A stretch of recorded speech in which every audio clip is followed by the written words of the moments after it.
নিষেধাজ্ঞা উপেক্ষা করে ভোলার তেঁতুলিয়া, মেঘনা সহ দেশের অভয়াশ্রমগুলোতে অবাধে মাছ শিকার করছে অসাধু জেলেরা। বাড়তি দামের আশায় পয়লা বৈশাখ ঘিরে ইলিশ শিকারে মহোৎসবে মেতেছেন তারা। এতে ইলিশ শিকারে নিষেধাজ্ঞার সুফল পাওয়া নিয়ে দেখা দিয়েছে শঙ্কা। কে বলবে চলছে ইলিশ শিকারে নিষেধাজ্ঞা? আইন অমান্য করে অভয়াশ্রমগুলোতে দেদারসে চলছে মাছ ধরা বেচা বিক্রি।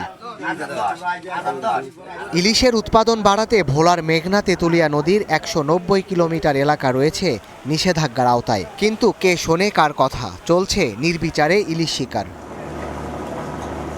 এই সময়ে ইলিশ ধরা, পরিবহন ও বিক্রি আইনত দণ্ডনীয়। তবে সে আইনকে বৃদ্ধাঙ্গুলি দেখিয়ে নদীপাড়ের মাছের আড়তগুলোতে প্রকাশ্যে চলছে ইলিশ বেচাকেনা।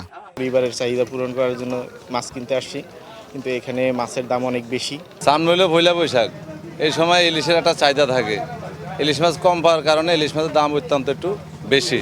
এদিকে নিষেধাজ্ঞা শুরুর মাসখানেক পার হলেও এখনও পৌঁছায়নি সরকারি সহায়তা। তাই এনজিও ঋণ এবং ধার দেনা পরিশোধ আর সামান্য লাভের আশায় জেল জরিমানার ঝুঁকি নিয়ে নদীতে নামছেন তারা। কিস্তি আছে, পোলা ফাইন আছে, এই কারণে এখানে আমরা পেটের দায়ে নদীর যাই।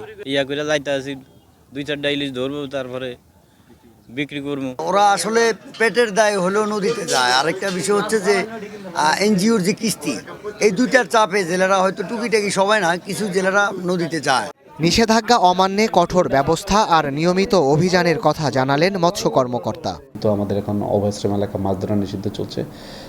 আমি অনুরোধ করব কেউ যাতে অন্তত ইলিশ দিয়ে কেউ উৎসব না করে, কারণ এটা এখন আমাদের মাছ ধরা নিষিদ্ধ আছে। আর তারপর যদি কেউ ধরে আমরা ব্যবস্থা নিব, আইনানুগ ব্যবস্থা।